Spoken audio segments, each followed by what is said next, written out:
Keto Kings and Queens, we're going to make a power BLT on a flaxseed wrap. Ingredients will be listed at the end of this video, so please stick around. We're going to grab our thick cut bacon and set our oven to 375. We're cooking for 20 to 25 minutes or until crispy. I hope you guys are saving your bacon grease, because if you're not, you definitely need to start. Now for the exciting part.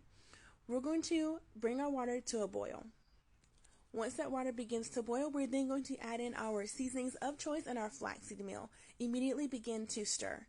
I have been told in a couple of my other videos that I was going a little bit too fast, so I wanted to make sure that you guys saw what I was doing.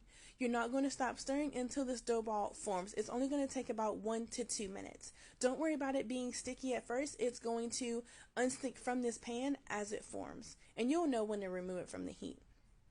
Don't go past 2 minutes though. Once it's done, you're going to remove it, and your consistency should look just like this. It should be pretty dry, easy to hold. Put this in your hand, you're going to roll it out, and you're going to cut it into 4 sections. Each section is going to make about a 4-inch wrap. Now, when you roll it out, you can use whatever you have in your kitchen on hand to cut out these circles. I have a top to one of my pots.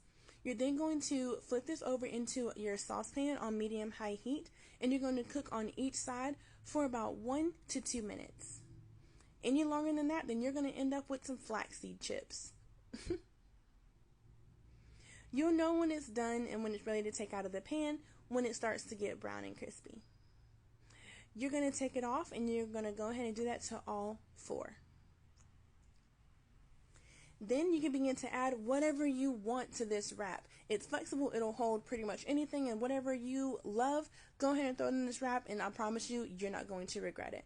So I added in my power greens, I added on my tomatoes, I put on some salt, put a little bit of pepper, grab me some bacon, and guys, phenomenal. Please follow for more.